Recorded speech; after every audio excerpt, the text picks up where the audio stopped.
paradrama tales. My sister knocked over our 3,000 wedding cake with a smirk and a single word.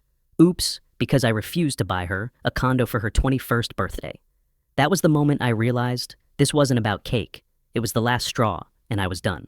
I've always been the responsible one, the quiet one, the one who held things together while everyone else unraveled at their own pace. Ever since we were kids, Kendra was the center of the family's emotional weather. If she was upset, the whole house adjusted its temperature. I used to think that was just how families worked. Some people cried louder, and others learned to whisper. I learned to whisper. I kept things steady. I picked up the slack when my parents were tired. I helped Kendra with homework, drove her to rehearsals covered for her when she skipped class. And as we got older, that pattern didn't change, it just evolved into more expensive forms. By the time she was 20, I'd co-signed a lease for her, paid her dental bill, covered 2 months of missed rent, and rewrote her appeal letter when she lost her college scholarship. I didn't do it because she begged. She never begged. That was Kendra's gift. She floated her expectations just high enough to make you feel selfish if you didn't reach up and grab them. A screenshot of a cute car, a TikTok of a fancy condo, a half-joke text manifesting this. LOL. She rarely asked for anything directly. She just let the silence guilt you into offering. Even my mom played along. She's still figuring things out, she'd say, as if 21 was the new 14. She's just a little behind. She needs help getting started, and I believe that. For a long time, I believed helping was what you did when you loved someone. That love meant stepping in without being asked. That loyalty meant silence. But love, I've learned without boundaries, turns into self-erasure. When I met Leah, something shifted. Not right away, but slowly. She didn't ask me to stop helping my sister. She didn't question it, but she saw me. Not the version of me that gave and fixed and solved, but the version that came home tired, drained from carrying people, who never asked how my back was holding up. And when we got engaged, she didn't want a big wedding, neither did I. We wanted something calm, quiet, meaningful, simple linens, a short guest list, sunset over the lake, no grand entrances, no fireworks. Just a day that felt like us. I paid for the whole thing myself, every detail, no loans, no drama, no expectations. Except the cake. I splurged on the cake, 3 tiers, white and gold, sugar lattice, tiny lettering that read Liam and Leah. It cost more than I'd planned, $3,000, but I didn't care. It was the one indulgence in a year where everything else had been survival. And I wanted that moment for Leah, for me, for something to feel untouched, safe. But safety doesn't exist when people think your boundaries are optional. And Kendra had never learned the difference between a request and a demand. When she texted me a month before the wedding, asking for help with a $72,000 condo down payment, she didn't ask. She assumed. And when I said no, nothing exploded. Not right away. But I should have known. For people like her, silence isn't the absence of a tantrum. It's the calm before the performance. Kendra arrived late to the wedding, of course. Hair still damp, like she'd just stepped out of the shower heels too high for the lawn. No gift in hand, no congratulations, not even a hug. She walked in like a guest of honor, not the sister of the groom. Phone in one hand, eyes scanning the crowd. Smile fixed like she was waiting for someone to start filming her entrance. I saw her before she saw me. Or maybe she did see me, and just didn't care. She didn't come over, didn't ask about the ceremony. She just drifted straight toward the cake table. That damn cake, 3 tiers of quiet celebration, the only thing we allowed ourselves to indulge in. It was just being rolled out by the staff, placed carefully on a table by the edge of the reception space right as the sun started dropping toward the lake. It was everything I'd hoped it would be: clean, elegant, meaningful. Kendra paused beside it, leaned her elbow on the table like it was a cocktail bar, fiddled with something near her ear, an earring maybe, or just pretending to. Then her arm shifted subtle like the flick of a wrist in a magic trick. Her elbow nudged the edge of the table. The cake wobbled. It wasn't dramatic.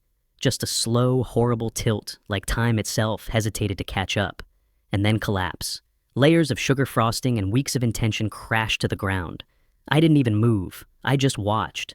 Leah's dress caught part of the top layer. Buttercream smeared across her train. And Kendra.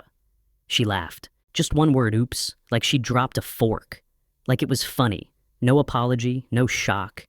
Just a smirk that said she'd been waiting for the moment something beautiful fell apart. A few guests laughed nervously. One even tried to scoop some of the mess back onto the table. Someone pulled out a phone. I didn't move. I couldn't. Then I heard my mother's voice beside me, soft, rehearsed, already on defense. You know how she gets when she's disappointed, she said, as if that explained anything, as if that excused it. I didn't look at her. I just stared at the cake, at the sugar roses crushed into the grass, at the slice of our joy turned spectacle. And in that moment, I felt it, not rage, not sadness, just clarity. The kind that arrives when a pattern becomes too loud to ignore. Later in the bathroom, Leah asked me if it was on purpose. I didn't answer right away. I just kept blotting at her dress with a towel. But in the mirror, I could see the answer written in my silence. Kendra didn't stumble. She made a statement. And the statement was this: if she couldn't have what she wanted, neither could I. That was her language. That was her performance. And my mother's shrug, the same old script, was just the opening line of a scene I'd lived through too many times before. But something in me had already shifted. I wasn't going to play my part this time. That night after the last guests had gone and Leah was finally asleep, I sat alone at the kitchen table, still in my suit pants and an old t-shirt. The apartment was quiet, but my mind wasn't. I had my laptop open in front of me. The wedding guest list tab was still there, blinking like it had something left to say. But I wasn't looking at that anymore. I had another folder open labeled Kendra. Inside the lease cosign paperwork, the transfer receipt, screenshots of our Venmo history, the escrow confirmation for her moving fund, $12,000 already prepped, already promised, because once again, I'd been ready to rescue her. But the thing is, you can only walk into a burning building so many times before you realize you're the one keeping the fire department in business. I didn't feel angry. Not exactly. What I felt was cold, clear, like a window had been wiped clean. At 1:12 a.m., I made two quiet decisions. First, I removed my name from the lease agreement. Second, I froze the moving fund. I didn't send a message, didn't write a paragraph explaining my reasons. I just scheduled a notification to go out at 9:42 a.m. sharp, a simple automated alert to let them know the support line had gone offline. Because here's the truth that no one ever wants to say out loud: the cake wasn't the beginning, and the condo wasn't the problem. This story didn't start with a frosting-covered dress or a broken table. It started years ago, with Kendra never needing to scream because she had a talent for suggestion. She never asked for help. She just positioned herself so that you felt like a bad person if you didn't offer it. She didn't throw tantrums. She let her silence grow heavy until someone else filled it with solutions. The car she wanted when she was 16, she left brochures on the kitchen counter and sent me texts like, "Isn't this one cute?" The scholarship she lost, I rewrote her appeal letter for her. I didn't even get a thank you, just a follow-up email where she used my formatting to apply for an internship with one of my old contacts. When her trip to Tulum went over budget, I covered the overflow. When she missed rent, I covered the gaps. And every time my mother said the same thing, she just needs help getting on her feet. It's been 5 years. Her feet should be sprinting by now. So, when Kendra texted me a month before the wedding about the condo, she didn't even pretend to ask. She said she liked it. She said Mom mentioned I might help with the down payment. She attached a number, $72,000. No job, no savings, no hesitation. When I didn't answer, she posted a TikTok of the place with a caption that read, "Manifesting this. Please ignore my broke brother who's blocking the blessing." That was the shift. Not just the insult, but the assumption that I existed to serve her story, that my refusal made me the villain. And that's when I knew I wasn't being helpful. I was being used. And I was done. At exactly 9:42 a.m., the notification landed. I didn't even have to watch the clock. I heard the ping echo across the room from a group chat my mom had started months ago labeled Fam Updates. The first message came from Kendra. "What is this?" I just got an email from the leasing office saying the co-signer is gone. A few seconds later, another, "Did you cancel it? Are you serious?" Then Mom chimed in. "Sweetheart, I'm sure this is a mistake. Can we all please calm down and talk first?" The call came right after. I let it ring once, twice, then picked up. Kendra's voice was already wound, tight, high-pitched, brittle all performance. "I'm standing in the leasing office," she snapped, "and they're telling me the co-signer is gone. Do you know what that means? I could lose this place." I didn't yell. I didn't explain. I just said, "Yes, I know what it means." There was a pause, heavy and sharp. Then her voice cracked, not from sadness, no. It was outrage dressed as betrayal. "You did this on purpose." I stayed quiet for a beat. "Like you knocked over our wedding cake on purpose," I said. Shorter pause this time. She didn't deny it. "That's not the same," she hissed. That was a moment. I was emotional. I kept my voice level. And I'm logical.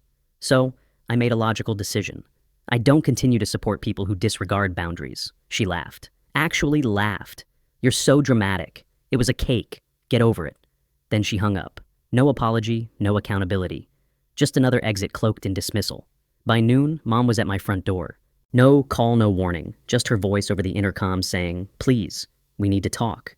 I let her in, not out of guilt, but out of readiness. She stood in the hallway like she didn't recognize the place anymore. "You really went through with it," she said, like it was a betrayal, not a boundary. "You've always been the reasonable one, the patient one. That's what made you special." She meant it as a compliment. But I heard it for what it really was, conditioning. Praise used as a leash. That version of me doesn't exist anymore, I said. She blinked like I'd spoken a foreign language. You can't just abandon your sister, she argued. I didn't. I just stopped underwriting her life. Her voice rose. She's young, she's your sister. I nodded slowly. And I'm your son. And I'm done being the one who gets rewarded with silence for being responsible. She didn't cry, she didn't scream. She just stood, smoothed her blouse, and said, Fine. I guess we all know where we stand now. Then she left.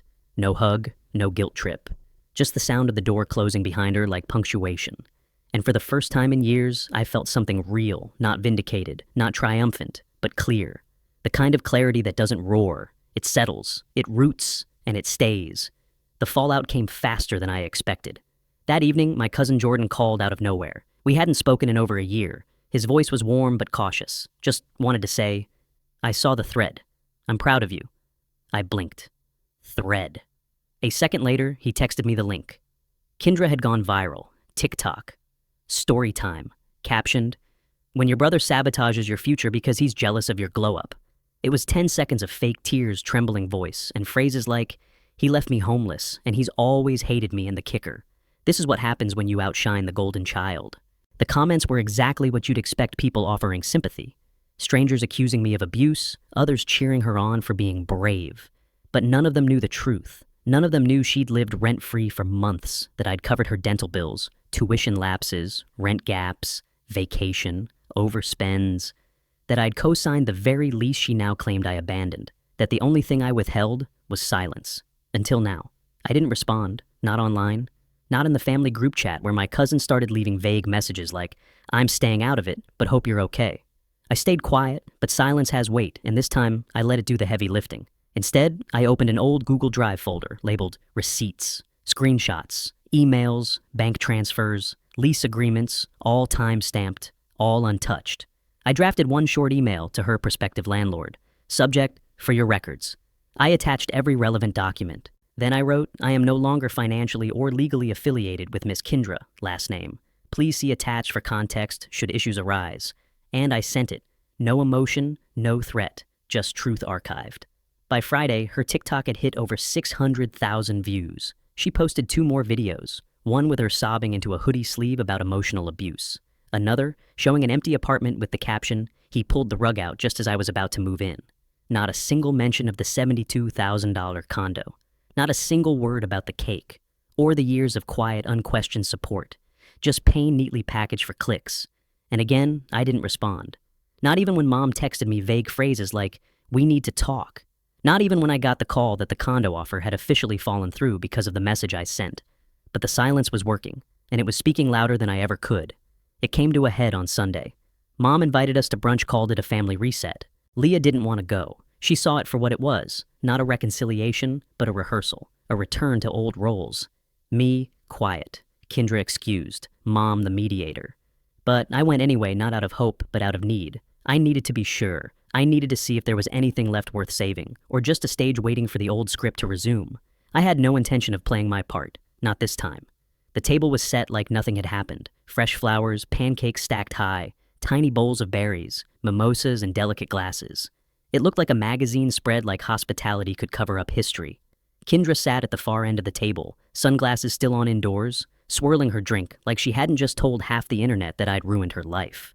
Dad was silent as always. Mom moved around like a cruise director, plastering smiles onto every plate she served. No one mentioned the cake. No one mentioned the lease. No one mentioned the viral videos or the email I'd sent that had apparently tanked Kindra's condo deal, just scripted pleasantries and performative grace. Halfway through the meal, Mom looked up and said, like she'd been rehearsing it for days, "We've all made mistakes lately, but maybe it's time to forgive." The room went still. Leah's hand found mine under the table. She didn't squeeze it to silence me. She just held it steady. Grounding, I set my fork down. "Okay," I said. "Let's talk about mistakes." Silence. The kind that hums just before something catches fire. Let's talk about what it means to destroy someone's wedding cake on purpose. Kindra rolled her eyes like I'd brought up a missed homework assignment. Oh my God. Still with the cake, I turned to her. Calm, clear. "You asked me for a condo. I said no. You destroyed the centerpiece of our wedding. That's not a tantrum. That's targeted." Mom cut in, her voice soft and worn. She was upset. I nodded. So was I. I didn't go online and fabricate abuse for attention. Dad shifted uncomfortably. "This isn't the place," he muttered. It's exactly the place I said, because this is where the manipulation lives, in the smiles, in the gloss, in the let's move on before anyone is held accountable. Kendra stood up so quickly her chair scraped the floor. You've always hated me. I looked at her and didn't flinch. No, I protected you. I carried you. And you weaponized that. Her hands trembled not from shame, but from not getting her way. You made choices she shot back. No, I said quietly. I just stopped funding them.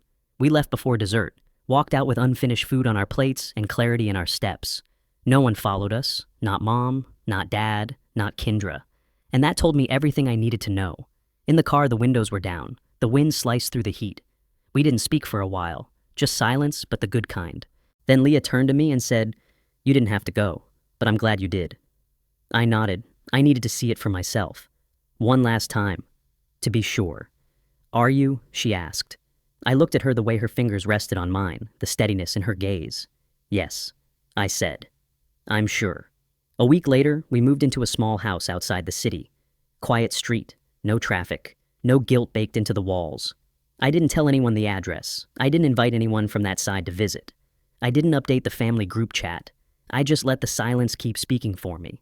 One night while unpacking boxes in the new house, I found an old folder buried beneath years of digital clutter. Inside were letters, actual handwritten ones from when Kendra and I were teenagers, notes she used to slip under my door.